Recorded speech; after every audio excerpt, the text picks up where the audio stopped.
इसमें छतरी बतरी लेके निकल पड़ा हूँ। ये देखिए छतरी।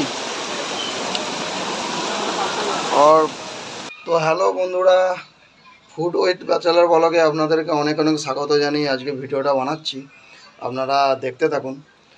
অ্যাকচুয়ালি আমি হচ্ছে কালকে ওয়েস্ট বেঙ্গল থেকে আহমেদাবাদে এসে পৌঁছেছি। তো কাল থেকে খুব বৃষ্টি হচ্ছে এখানে, আপনারা ভাবতে পারেন না, সারাদিন বৃষ্টি হচ্ছে। দেখুন এইটা দিয়েও টপকাচ্ছে আমার উপরটা দিয়ে, ঠিক আছে, লক্ষ্য করুন, দেখেন এখান থেকে টপকাচ্ছে, আমার মাথায় পড়লো যে এখন জল। তো এখনও বৃষ্টিটা থামেনি, সকাল থেকেই হচ্ছে। আর এই দেখুন চারদিকে ভিজে একদম, দেখতে পাচ্ছেন এই যে হাওয়াতে ছেড়ে যাবে, ভিজে একদম ভিজা একদম চারদিকে। তো যাই হোক, তো কালকে মাংস করেছিলাম, মাংস বেঁচে গিয়েছিলো, আর আজকে বৃষ্টি হচ্ছে, তো এই কারণে আর ভাত করছি না। তো কালকের ভাত রাত্রির বেঁচে গিয়েছিল, দেখুন, ঠিক আছে, জলটা রেখে দিয়েছিলাম ফ্রিজে। কেন ফেলি দেবো, এটাকে তাহলে কিছু করে ফেলি। তো আজকে বৃষ্টি হচ্ছে, আমি ভাবলাম তাহলে একটু খিচুড়ি করে ফেলি। তো খিচুড়ির জন্য দেখুন কী কী নিয়েছি। দেখুন বাঁধাকপি, ফুলকপি, আর এদিকে পেঁয়াজ, আর এইদিকে হচ্ছে কুঁদরি কাটা, আর আদা রসুন, ঠিক আছে, দেখতে পাচ্ছেন এখানে। আর এইখানে দেখুন সয়াবিন আমি একটু লেটে ভিজাতে দিয়েছিলাম, ওই জন্য গরম করে নিচ্ছে এই যে সয়াবিন, দেখতে পাচ্ছেন এই যে সয়াবিন। আর কালকে মাংস করেছিলাম, মাংসটাও বেঁচে গেছে। তো খিচুড়িতে দিয়ে দেবো, দেখি কেমন লাগে, আজকে নতুনভাবে করছি বাসি ভাতের খিচুড়ি। ফিল্মে আমরা দেখি যে বাসি ভাত দিয়ে মিঠা ভাত, মানে কি বলে, পায়েস করছে। তো আমরা ভাবলাম যে আজকে ফেলাবো না, এটাকে আমি খিচুড়ি করে দেখাবো আপনাদেরকে। তো খালি খালি ফেলিয়ে কোনো লাভ নেই, কেন নষ্ট হলে আমাদের এই সব জিনিসটাই তো কেনা, আপনারা বুঝতে পারছেন। তো আপনি দেখতে থাকুন আপনারা, আমি কীরকমভাবে কি বানাই খিচুড়ি। সাধারণভাবেই বানাবো, ডিম দেবো, আরে ডিমটাও দেখাবো আপনাদেরকে। সয়াবিনের সাথেই মুসুর ডাল একটু ভিজাতে দিয়ে দেবো, কেন বাসি ভাত তো, ভাতটা ধরুন হয়েই গেছে রেডি। তো এটাতে একটু জল কম পড়েছিল, তো ওই জলটাও পুরোটাই দিয়ে দেবো, একটু ভিজতে থাকবে, তাহলে বুঝতেই পারছেন। আর এই দেখুন না, এই যে ডাব্বাটা ভেঙে পড়েছে, দেখেছেন, কালকে হনুমান এসেছিলো, বৃষ্টির জন্য আমি দরজাটা খুলিনি। আর আমাদের যে এখানে বাইরেই এরকমভাবে থাকে, দেখুন, দেখতে পাচ্ছেন তো। তো এই ডাব্বাকে দাঁতে করে যে এরকমভাবে কেটে ডাব্বাকে নিয়েও পালিয়ে যাচ্ছিলো, তো ঘুমটা ভেঙে যে দেখুন, এখানে হনুমানের অত্যাচার খুব একদম, এই দেখুন, দেখতে পাচ্ছেন। অনেকদিন রান্না বান্না করা হয়নি, তো ধুলা টুলা একদম ভর্তি হয়ে গেছে, সময় পাইনি সাফ সাফাই করা। আর এই দেখুন, যে আপনাদেরকে দেখাচ্ছি ভালোভাবে কী কী নিয়েছিলাম, এই যে দেখুন, দেখতে পাচ্ছেন। আর এই যে বাসি মাংস, বাসি ভাত, আর এখানে এই যে ডালের সয়াবিনের সঙ্গে ডাল দিয়ে দিয়েছি, একটু এইটাও সেদ্ধ হয়ে যাবে তাড়াতাড়ি। তো এই যে তাপুলি নিয়ে চলে এসেছি, এই তাপুলিতে চাপিয়ে দেবো।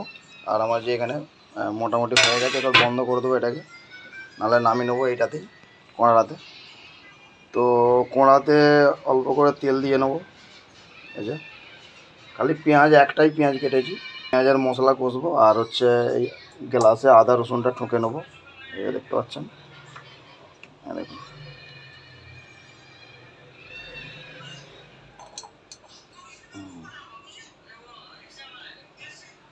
দেখুন, তো এই তেলেতে দেওয়ার জন্য আমি নিয়ে নিয়েছি এখানে তেজপাতা আর এই যে গোটা লঙ্কা দুটো, ঠিক আছে। তো আগে তেজপাতাগুলো দিয়ে দেবো এরকমভাবে, লঙ্কাটা একটু পরে দেবো, একটু গরম হোক ততক্ষণ। আর ততক্ষণ আমি আদা রসুনটা একটু ঠুকে নেবো। তো আদা রসুনটা যে দেখতে পাচ্ছেন গ্লাসে ঠুকে নিয়েছি, এই যে হয়ে গেছে পিসা। ওহ, কোনাটা একটু চুঁয়ে গেল, এটা ধুয়ে বসালেই ভালো হতো। পেঁয়াজটা দিয়ে দিয়েছি, গরম হয়ে গেছে তেল, খুবই আঁচটা কমিয়ে দিয়েছি। এগুলো একটু নেড়ে নিলে ভালো হতো, তো এই তেলেই দিয়ে দেবো। বৃষ্টি পড়ছে তো ভালো করে ভিডিও করতে পারছে না, এই কারণে। তো যেহেতু আলাদা করে আর এইগুলোকে ভাজছি না, তো এই কোড়াতেই দিয়ে দেবো, এই যে অল্প অল্প করে, তো এতে হয়ে যাবে মোটামুটি ভাজা। আর সেদ্ধ হলেও খাওয়া যায় মোটামুটি। তো ফুলকপিটা একটু এতে দিয়ে দেবো, ফুলকপিগুলো মশলার সাথে।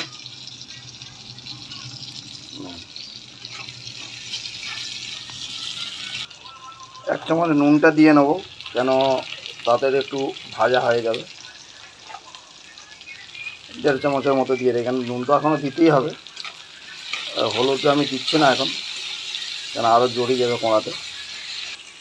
পেঁয়াজগুলো হালকা ব্রাউন হয়ে গেছে, তারপরে এতে দিয়ে নেবো যে আদা রসুন ঠুকে নিয়েছিলাম, দিয়ে দিচ্ছি এখানে।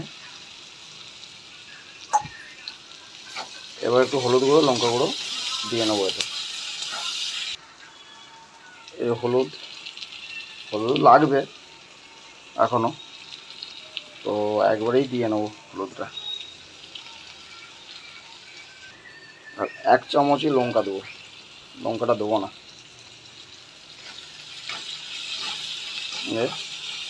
বুঝতে পারছেন?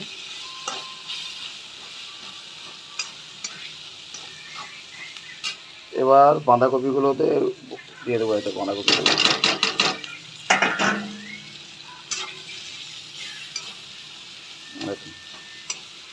তো এরপরে তাপুলিটা এইদিকে বসিয়ে নেবো, চুলাটা অল্প করে হালকা আঁচে জ্বলছে, ঠিক আছে।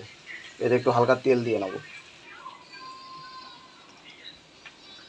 হালকা একটু তেল দিয়ে নেবো এতে, একদম অল্পই তেল। আপনারা ঘিও দিতে পারেন, আমার কাছে ঘি নেই, ওই জন্য ঘিটা দিলাম না, কেন মাংস দিচ্ছি তো, ঘিটা খুব একটা মজা আসবে না। এই যে একটু নেড়ে নেবো, মানে এটা তেলটা দেওয়ার কারণ হচ্ছে এটা জড়াবে না আর কি, এই কারণে, বুঝতে পারছেন আপনারা। আর এখানে আমার যে এও প্রায় হয়ে গেছে আমার, এরকম নেড়ে নিয়েছি। নাড়াও বলা চলে, ভাজাও বলা চলে, হালকা ভাজাও হয়ে গেছে, কিন্তু আমি এখন একটু জল দিইনি এখন এতে। এক হাতে করে ক্যামেরা ধরে আর এক হাতে করে নাড়া খুবই মুশকিলের ব্যাপার, বুঝতে পারছেন। আমি একটু কষ্ট করি আপনাদের জন্য, আর আপনারা একটু পেয়ার দিন আমাকে, ভালোবাসেন ভালোভাবে, তো আমিও আরও ভালো করে যেন এইসব করতে পারি। তো এরকম এক হাতে করে নাড়তে অসুবিধা আছে, কারণ আমি মোবাইল ক্যামেরাটা ধরে রেখেছি এক হাতে, এরকম। এইটা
খুব টাইট হয়ে যাবে, না এই যে একদম রেডি।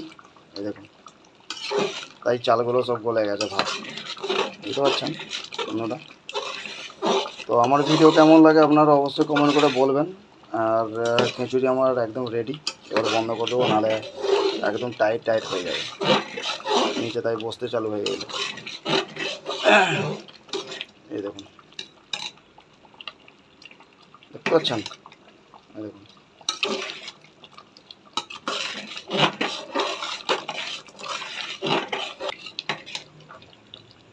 দেখুন বন্ধুরা, দেখতে পাচ্ছেন আলুর খোঁজ নেই, সব গলে গেছে একদম, খালি সয়াবিনগুলো দেখা যাচ্ছে, বুঝতে পারছেন। তো চলুন রাখি তাহলে, আপনারা ভালো থাকবেন, সুস্থ থাকবেন, আর অবশ্যই কেমন লেগেছে একবার কমেন্ট করে অবশ্যই বলবেন আপনারা।